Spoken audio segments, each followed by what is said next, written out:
नमस्कार, मैं रिया और आप देख रहे हैं डॉक्टर साहिब। डॉक्टर साहिब की आज की इस वीडियो में हम जानने वाले हैं कि जल्द ही मॉनसून की शुरुआत होने वाली है और मॉनसून सीज़न में कैसे लोग बीमार पड़ते हैं, किन किन बीमारियों का खतरा ज़्यादा बढ़ जाता है और किन्हें ज़्यादा सतर्क होने की ज़रूरत होती है। तमाम जानकारी देने के लिए आज हमारे साथ मौजूद है बिहार की जानी मानी फिजिशियन डॉक्टर दिवाकर तेजस्वी। तो सर, सबसे पहले बहुत बहुत स्वागत है जी। बहुत धन्यवाद आपका रिया जी। डॉक्टर साहब। अभी कुछ समय के बाद जो है मॉनसून शुरू होने वाली है और ऐसे में लोगों की तबीयत पर बहुत असर पड़ता है। क्या क्या समस्याएं होंगी और लोग इससे कैसे बच सकते हैं? खासकर किन लोगों को इसका ज़्यादा खतरा है, किन्हें ज़्यादा सतर्क रहनी चाहिए? हाँ, मानसून अपने आप में एक बहुत खूबसूरत मौसम है जिससे कि पानी आती है, वर्षा होती है, हमारे खेतों को पानी मिलती है। लेकिन इसके साथ साथ ह्यूमिडिटी और जो ट्रांजिशन होता है उसमें ह्यूमिडिटी बढ़ती है और पानी का जो लेवल है जब अंडरग्राउंड वाटर में जाता है तो दो तीन स्वास्थ्य संबंधी समस्याओं को ये बढ़ावा दे सकता है, जिसके प्रति हमें सचेत रहना आवश्यक है। सबसे पहला ये है कि खान पान पर विशेष ध्यान रखना आवश्यक होगा, क्योंकि आपके जो पानी का स्रोत है वो कभी कभी कंटामिनेटेड हो जाता है, जो वाटर सप्लाई है उससे मिक्स हो जाती है और गंदला पानी भी घर में आने की संभावनाएं मानसून में बढ़ जाती हैं। और उस कारण से अगर आपका पानी की सप्लाई ठीक नहीं है, वाटर जो पोर्टेबल नहीं है, शुद्ध नहीं है, तो आपको टाइफॉइड इस मौसम में तेज़ से बढ़ने की संभावना है। इसके साथ साथ जो जॉन्डिस होती है, हेपेटाइटिस ए होता है, हेपेटाइटिस ई होता है, उसके ज़्यादा बढ़ने की संभावनाएं होती हैं। डायरिया, डिसेंट्री, डिहाइड्रेशन, ये सब भी होने की संभावनाएं बढ़ती हैं। तो इसके प्रति सचेत रहना है कि आपका पेय पदार्थ, खाना और पानी एकदम शुद्ध रहे, पर्टिकुलरली आपके मानसून में।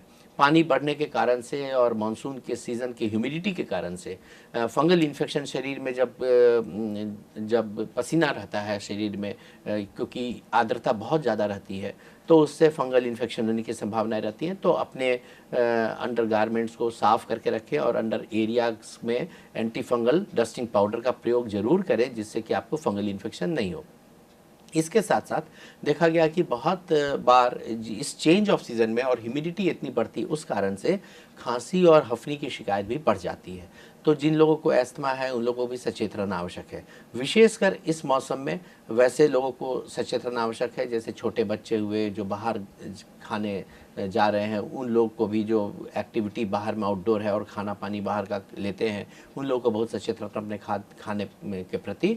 और विशेषकर बुजुर्गों को भी बहुत सचेत रहना है, क्योंकि ह्यूमिडिटी और पसीना इतना निकलता है जिससे कि नमक, इलेक्ट्रोलाइट्स की भी कमी हो सकती है।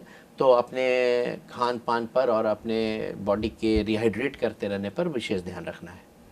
सर, आपने बच्चों का जो ज़िक्र किया है, तो इसमें बच्चे जो हैं बहुत शरारती होते हैं और ऐसे में अगर बारिश हो रही है तो उसमें वो भीगना बहुत ज़्यादा पसंद करते हैं। तो ऐसे में अगर बच्चे भीग जाते हैं तो वो उनको अगर ज़ुकाम ना हो तो उसके लिए क्या किया जा सकता है? हाँ, इस मौसम में बच्चे के फ्लू होने की भी संभावनाएं बढ़ती हैं, क्योंकि वायरल जो है ये चेंज ऑफ सीज़न में बहुत एक्टिवेटेड रहते हैं। तो एक तो बात ये करनी चाहिए कि सारे बच्चों लोगों को जो वल्नरेबल हैं उन्हें टाइफाइड से बचाव का सुई, टाइफाइड से बचाव की अच्छी सी वैक्सीन आई हुई है, उसे ले लेना चाहिए, क्योंकि इस मौसम में टाइफाइड बढ़ता है। उन्हें हेपेटाइटिस ए जो जॉन्डिस होता है उससे बचाव का टीका और फ्लू से बचाव का टीका, ये 3 टीका जरूर से लेना चाहिए, विशेषकर छोटे बच्चों को। और छोटे बच्चे जब जा रहे हैं और बारिश के पानी में भीग रहे हैं तो तुरंत आकर के ठंडे जगह पर ना आ जाएं, एसी में नहीं आएँ। बाल उन्हें पूरी तरह से उनके पेरेंट्स को चाहिए कि वो बाल सुखा दे, कपड़े को गीला जो है उसे पोंछ दें, शरीर को पोंछ दें सूखे कपड़े से, और फिर सूखा जो ड्राई क्लोथ्स है उसे पहना दें। काफ़ी देर तक अगर वो भीगे रह जाएंगे तो उसका इफ़ेक्ट शरीर पर पड़ेगा और उन्हें सर्दी, खांसी, बुखार होने की संभावनाएं बढ़ जाएंगी। तो जैसा आपने ये बताया, बच्चों के बारे में बताया, कुछ घरेलू नुस्खों की अगर हम जिक्र कर ले तो घर पे भी बहुत सारी चीज़ें ऐसी होती जिसका लोग उपयोग करते हैं। काढ़ा हो गया, गर्म पानी हो गया, तो इसमें से सबसे बेटर क्या हो सकता है तुरंत के लिए? अभी सबसे इम्पॉर्टेंट है कि घर में जो पसीना चलता है और पानी कंटामिनेटेड होता है, तो घर में आप पानी, अगर आपकी स्रोत लग रही है कि थोड़ा गंदा पानी आ रहा है आपके कल से और इससे, तो उबाल करके ही पानी बरसात में लेना शुरू करें और ताज़ा जो खाना सब्जी बना हुआ है उसे ही खाएं। इसके साथ साथ कॉटन का कपड़ा बच्चों को पहना कर रखें, सूखा कपड़ा, जो कि ह्यूमिडिटी और आर्द्रता जो शरीर में निकल रही है, पसीना निकल रहा है, उसे एब्जॉर्ब कर पाए। और इसके साथ साथ अपने न्यूट्रिशन में इलेक्ट्रॉल पाउडर का भी प्रयोग करें, जिससे कि नमक चीनी की कमी आपके शरीर में नहीं हो, क्योंकि पसीने में बहुत सारा नमक निकल जाता है।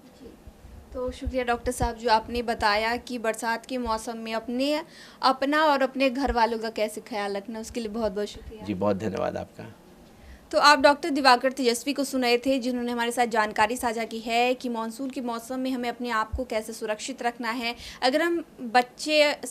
अगर हम भी बारिश में भीग जाते हैं तो हमें क्या क्या विशेषकर ध्यान रखना है, खान पान कैसा होना चाहिए, डॉक्टर साहब ने पूरी जानकारी दी है। इस विषय में आप क्या सोचते हैं, हमें कमेंट कर ज़रूर बताएं। चैनल को सब्सक्राइब कर ले, फेसबुक पेज को लाइक कर ले। वीडियो देखने के लिए आपका शुक्रिया।